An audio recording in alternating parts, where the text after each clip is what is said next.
Hello again, Kevin Orlowski. Good to speak to you again, as always. And I've got lots of questions for you today. And I really appreciate that you're offering to answer questions.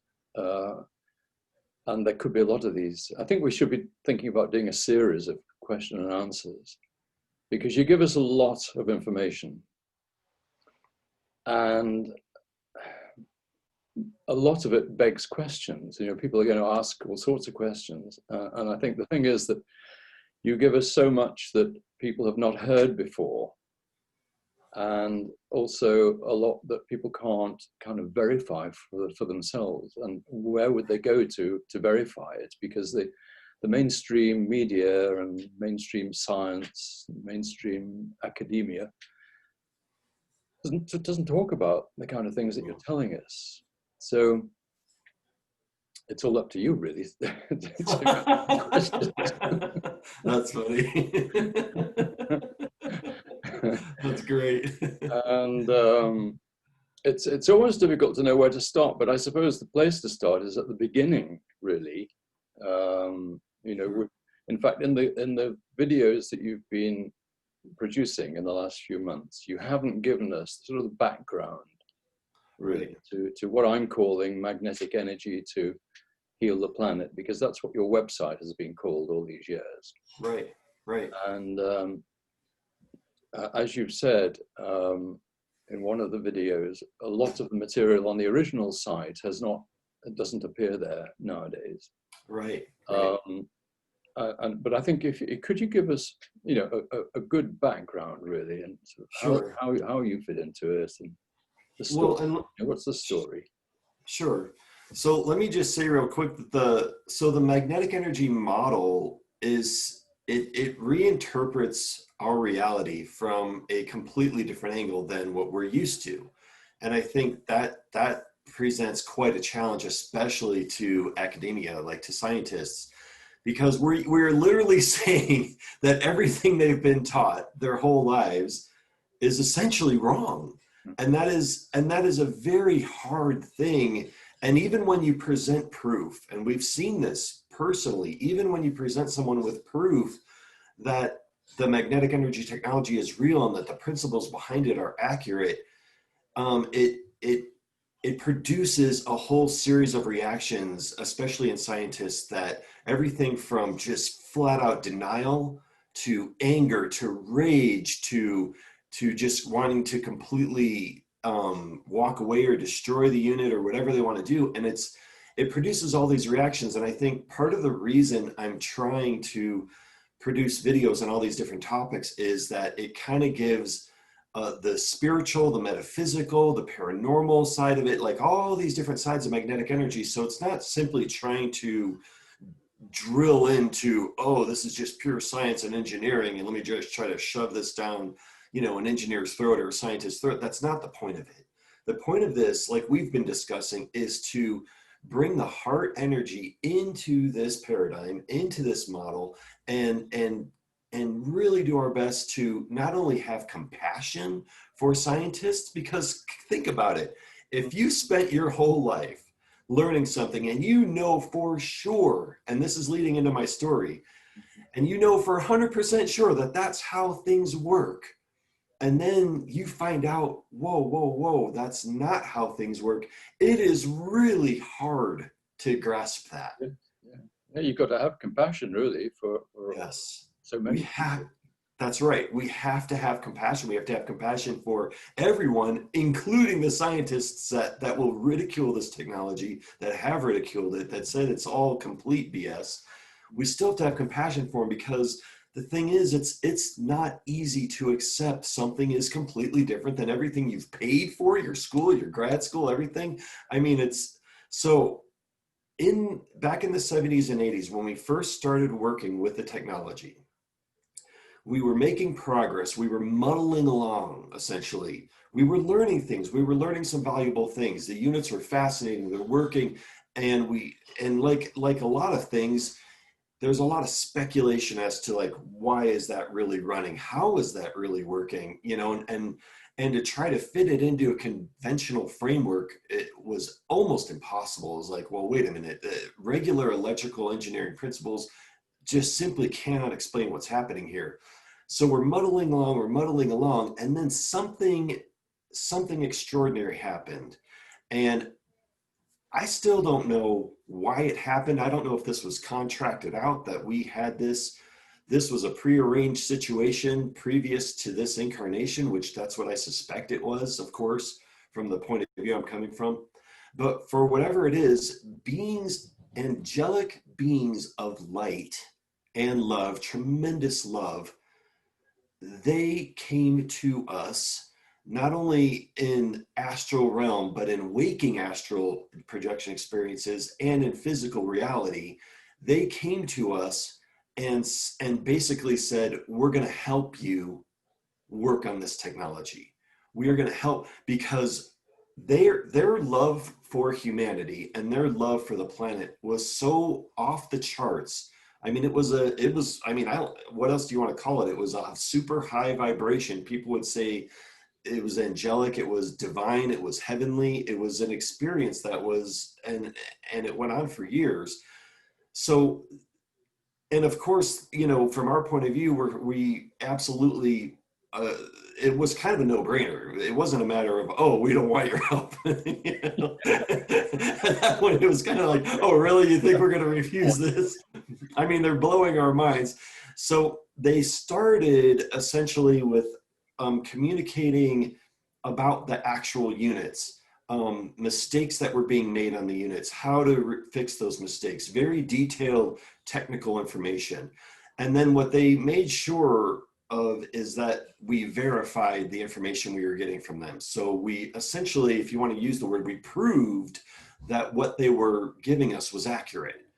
And they did that over and over and over and over again with multiple units. And then what it really like turned into was this whole expansion of awareness, expansion of consciousness, and teaching us how the units are working, why they're working, and talking about universal processes and how things actually work, and how the theories and the laws that we've been going by are largely inaccurate, but more so than that, how we were interpreting our everyday phenomenon experiences, like simple things like plasma or electricity, and how it was working, how electronic circuits were working, and what's actually involved in that. Our interpretations and the conventional explanation for all of that was wildly inaccurate. And that's saying it nicely. It was wildly inaccurate. And what was really happening, they were explaining to us how electricity is really working, and what's really happening when you generate electricity. And then what's really happening when you generate magnetic energy and magnetic current, and the differences between those, and how the universe is really working, and how all systems are open, how energy is flowing in through everything, how the etheric model is truly way more accurate relative to the scientific models that have been produced on our planet in the last 100 or so years. The etheric model is far more accurate than the Einsteinian model, if you will. And so that Tesla was on the right track in so many ways. He just didn't have certain technology at the time and certain breakthroughs that he needed. But like the original person that my dad was working with, Rory Johnson, was highly guided. That engine, that magnetic energy engine, was right on the money, but the principles behind it, how it's actually working, the draw factor, the ionosphere, the universal flow, all the things I talk about in my videos, that's how we were explained. It was explained to us how all of that works and how everything kind of comes together in this universal model. And then it went on from there, explaining like phenomenon, like in our everyday lives and around the universe, to what we can expect to happen on this planet in the future. So that was back in like the 80s and 90s, and then certain changes that are going to be coming and taking place, and roughly when they would be taking place, and signs to look for, and what we needed to do, and how this technology was going to play a very vital role in the future of humanity and the survival of humanity and how we weren't the only ones involved in this process. There were other people around the planet being given downloads as well. So this was not unique to us. We were just a small part of a bigger puzzle, and just one little piece of this puzzle, and that there was a lot going on, and how the contamination from Earth was impacting other solar systems and other beings, and how it was being highly discussed, if you will, right after the first nuclear testing, how other beings immediately got involved, and a whole plan was essentially laid out for how to handle this planet, our planet, and how to make sure that things are changed in a relatively tight time frame to get us all through a pole shift and get us all through a switch and change in magnetic energy and vibration and pulse rate, so that we can move into a higher state of consciousness and move into new technology and stop essentially polluting the entire galactic region around us. And so it was just this whole thing just unfolded and teaching us over and over. And that's kind of the nutshell of it. Okay, but let's not go too far beyond that at the moment, because it's the most extraordinary story. And I mean, in your experience, I mean, had you ever heard of anything of that nature ever happening? Not really, no. I mean, I've heard biblical stories and stuff, you know, of angelic experiences and things like that. But there was one moment when we were all together, our team was all together, and we were discussing, like meditating, if you will, and all that. And two of these beings of light, and we were fully awake. I mean, don't get me wrong, we weren't sleeping or anything. We were wide awake. And two of these beings of light literally took me by the hands, my energy body, my astral body, if you will, by the hands, and lifted me out of my body and took me to source to learn, to experience, to raise vibration, whatever you want to say from a metaphysical or spiritual point of view. And it was beyond mind-blowing. I mean, it changed who I was. It changed me as a person, that experience. And I think they were doing that to us to like prep us for the information that we were getting, for the downloads that we would be getting, for the communication, and to make us, you know, kind of more in sync, like in synchronization with the revelations that we were receiving. And so, and the presence of love, I'm telling you, this all comes back again to love. It's the craziest thing, because the presence of love they had was so overwhelming. It was so mind-blowing. And we knew at that moment, and we knew just with the whole experience, that this was all about bringing technology and love together for the survival of humanity. And that these beings had a deep, deep love for humanity and for the planet itself, as well as other beings. But it wasn't like, oh, we're just going to wipe you guys out, you know, because you were bad or something, you know, like, you know, you see the old Christian, let's have another flood. Here comes Armageddon. You know, I mean, like all these things. It wasn't like that at all. It was like, you know, it was so much love. It was like, we're going to try to help humanity. We're going to try to rescue you. You guys are going down a road to extinction that is so close around the corner. You have no idea how close you are to making yourselves extinct. And we are going to do what we can to prevent that in a very detailed, perfectly orchestrated program, where we're giving information to people around the planet. We're making geophysical changes to the planet as well, but we're going to slowly seed in this information and do it very carefully, do it non-disruptively as much as possible. And then at the right time, it will just blow up it'll just expand and be accepted all over the globe, essentially. So all of this has just been this very carefully orchestrated, quiet little back, you know, just a simple program to get these ideas, this technology out there, energetically out there, quietly out there. And then at the right moment, all of the magnetic technology will encompass essentially our entire existence, our whole planet, and help save us from the catastrophes that are imminent, essentially. You're saying that, I mean, you use the word angelic beings of light. I mean, in some ways, you know, because we've kind of grown up on Star Trek and that sort of thing, it might be easy to imagine that it could have been like extraterrestrials who would have beamed down, you know, teleported down into your living room and that sort of thing. Yep. But It absolutely could have been. I mean, from my point of view now, like when we look back at it or we talk about the experiences and stuff and the communication. So what they did, at least this is my perception. Okay. So I can only give my perception on this. It seemed like what they did was they raised our vibration and raised us enough so that they could communicate with us essentially, how do you say it? Clairaudient. oh yes. Yeah. So it was like a clairaudient experience where you would hear them, like almost like hearing like a voice in your head, very clear, very loud. And so all of that process didn't stop for us. It still hasn't even stopped for me. So I mean, like if there's something I need to know, or if there's some meeting I need to go to, they'll whisk me off, or I'll, you know, get a message or a revelation or something, you know. So if there's anything I need to know, I'll still be told it. But whatever it is, they were trying to help us. And yeah, you know what? Were they aliens? I don't know. Were they simply angelic from an angelic realm, a much higher realm, or part of our future?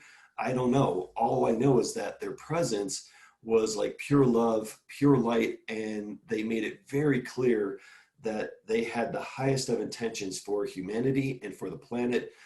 And it's funny because you think, well, you think about the scientific discoveries that have taken place over time, including Tesla, and how they had visions, revelations, extraordinary experiences, dreams, things that they can't explain. When you really look back into stories, so many of our ideas throughout the ages have come from these extraordinary experiences where people have had visions, dreams, visitations.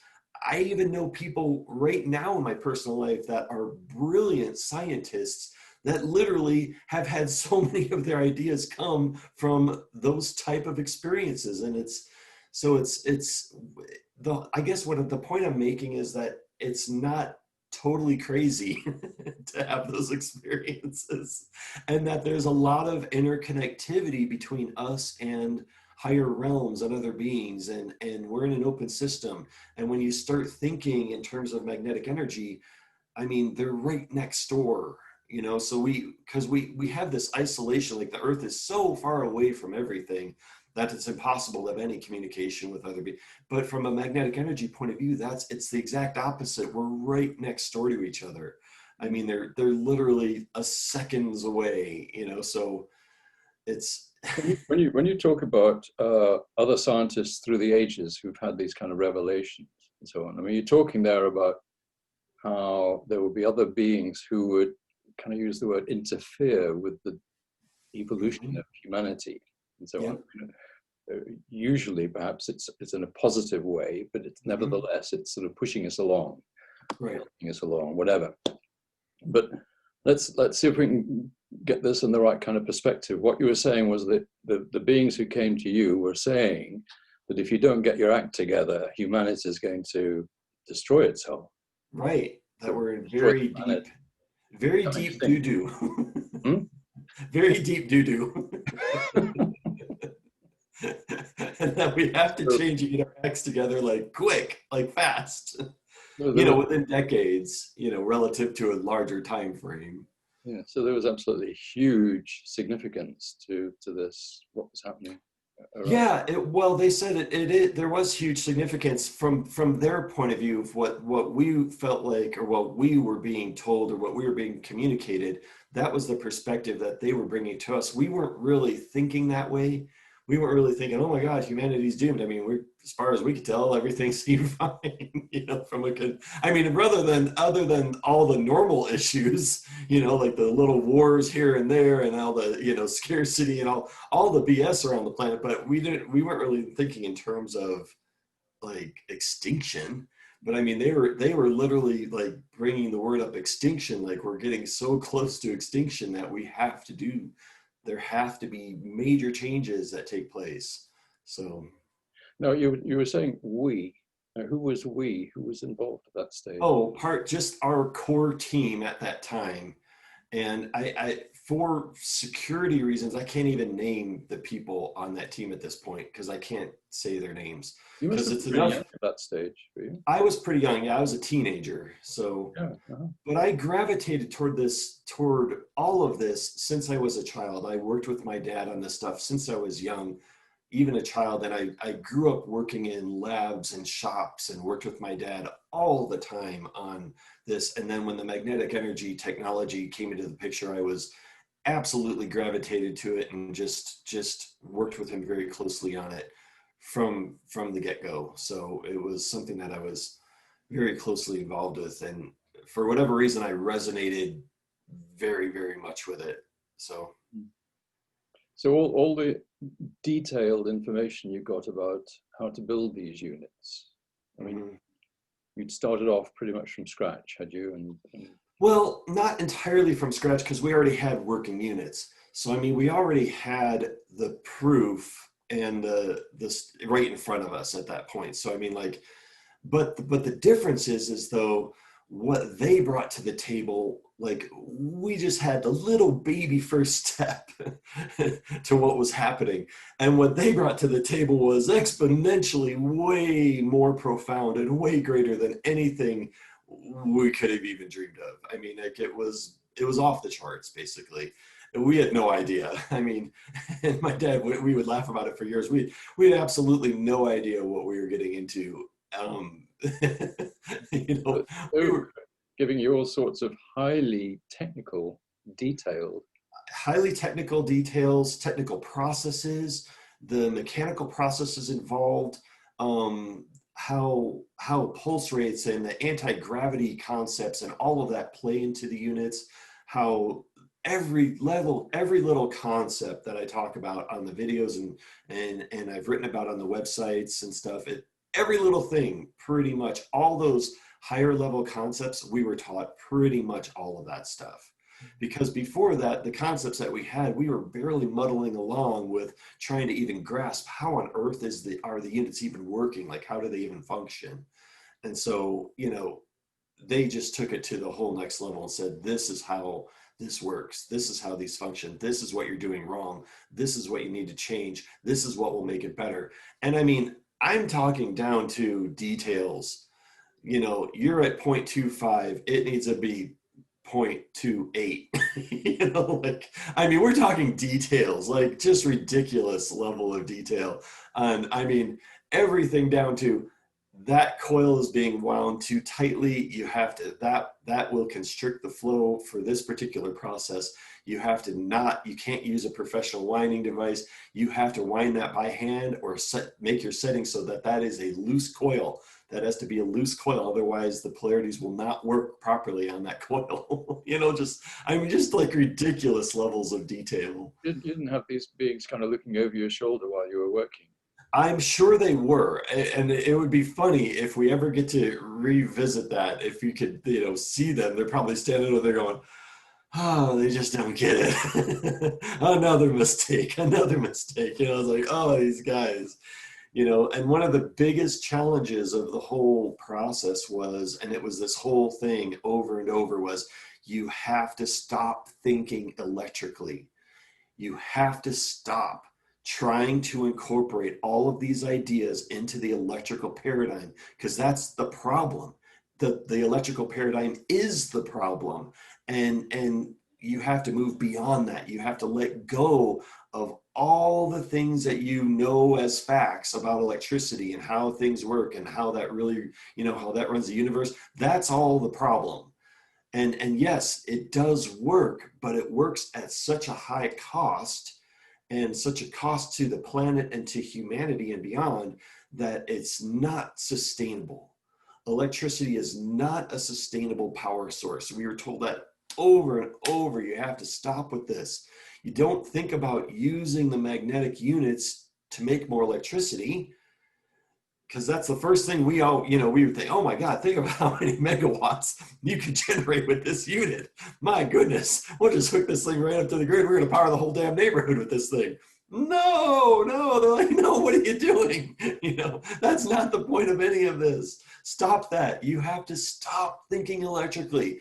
And you have to embrace new ideas and new concepts that have to do with a flow of energy that is recycled back into the system, that doesn't force an etheric extraction like electricity does, but it attracts an etheric extraction with a neutral polarity. You have to get into a new model, because if you don't, you're going to just abuse this technology and it's not going to do what it's supposed to do. Not to mention, it's 1,000 times better than electricity, because it allows you to essentially formulate, reformulate, and deformulate matter at will, and have anti-gravitic devices and everything else. So, I mean, you've got to get beyond the old electrical model, because it's not helping humanity, and it's not a sustainable model. So, yeah. Well, I mean, I really do hope that our viewers can grasp the significance of all this, and the importance of this. And I mean, you know what we're like. It's easy to kind of dismiss all this talk about revelations and all the stuff that goes with it. But actually, the reality is that it did happen. It does happen. And in this instance, like you were saying, we were told to get the act together, and because if not, doomsday. Right. Well, and there's other people around the planet that got very, very similar information that we've talked to over the years, that had the same type of experiences, the same type of revelations. And I'm hesitant to talk about it because from a scientific point of view, if you will, not that I'm a scientist, but from a scientific point of view, it does kind of devalue the information. And that's one of the reasons why I'm hesitant to talk about it. But at the same time, I like to remind people that some of the most brilliant minds in our recent history had revelatory experiences. They got a lot of their ideas in ways that they can't explain and don't understand, including Tesla, including Steinmetz, including even Einstein, and including the list is a long list. And even to this day, pretty famous physicists around the planet will talk about dreams that they have where they're lucid dreaming and they're being guided to solve a problem that they're working on.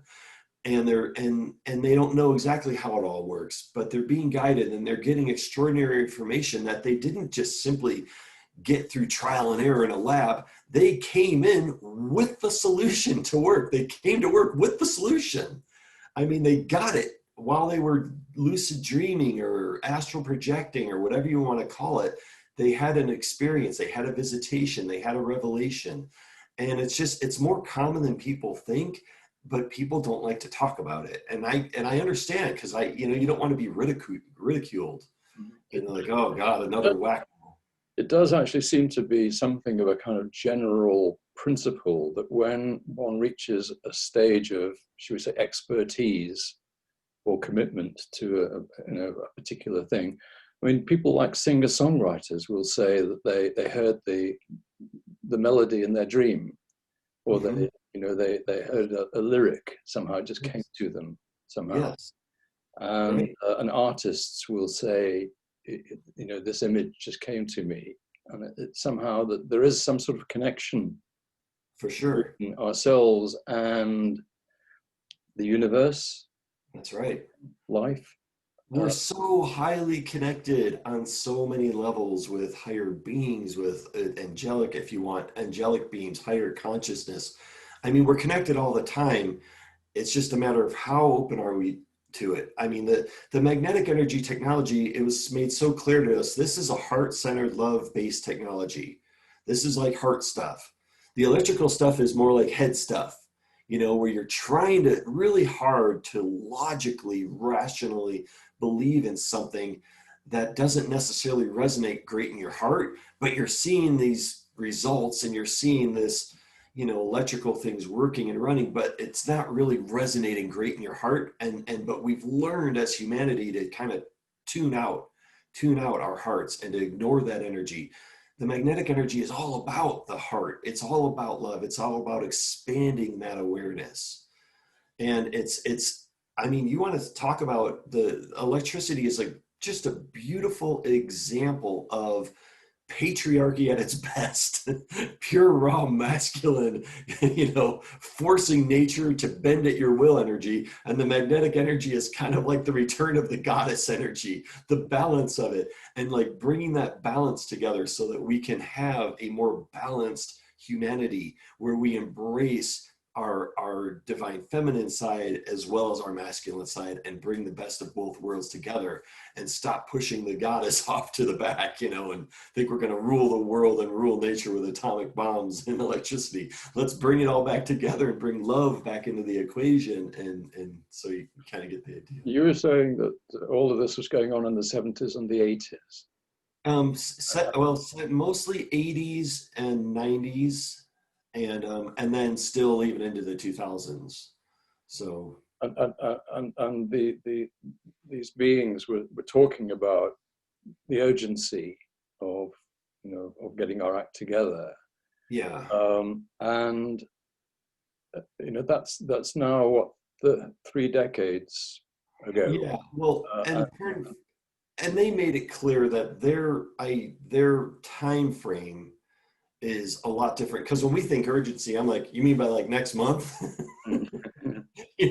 Like we want instant gratification, instant results right now. But no, they made it clear that everything that they were doing time wise, and it's interesting because now that I've been down this road and we can look back and realize at a higher dimension how you can see all events at once. So time is not linear when you're at a higher dimension. And magnetic energy technology really allows you to kind of look at all events at once and see what's happening, so you're not trapped essentially in linear time. And so I can see that they started that process back then because that was part of a very long program, and they started it with a lot of people. Like I said, we were just one little example of what was going on around the globe. I've talked to enough people around the globe in different countries and everything. They had the same exact ideas, same exact concepts. The words might have been slightly different, but the concepts were right on the money. Like they were just paralleled to us. And in the same time frame, they were receiving the same type of information. So I think that was the very beginning of this program.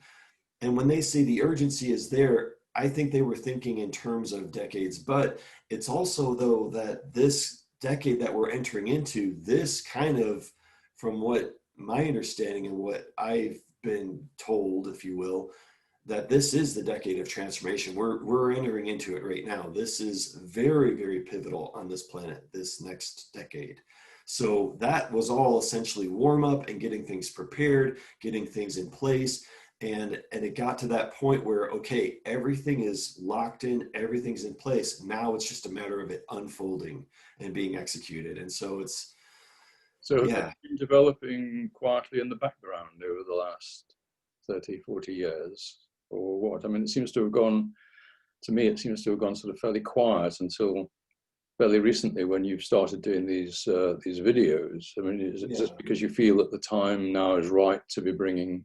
Yeah, definitely. For whatever reason, the whole idea of doing the videos was very clear guidance that it was time for me to start doing those. Mm-hmm. And that it was just that this is it. Okay, you got to start doing them right now, essentially. And so if I'm guided to do something, obviously I've got to do it. I mean, if I'm capable, I'm going to do it. I'm just going to do whatever I can to, help this process.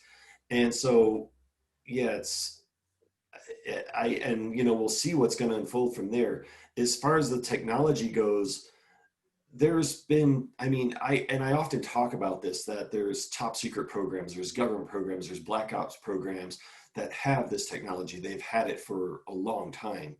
And there's other various groups around the planet that have this technology, and they've had it, just been quietly hanging on to it or working with it. And I'm sure at some points those different parties will come into play as far as, the release of the technology.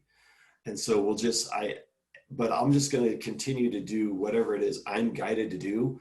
And if that, you know, helps, then yeah, I'm happy to do my little part in this. So yeah, I'll just continue to just plug away, you know, Mm. so. Mm. So you don't know the exact timing of it. I don't know the exact timing, but but yeah, we're entering into a pretty significant decade in the big picture, very significant. Mm. So, Mm.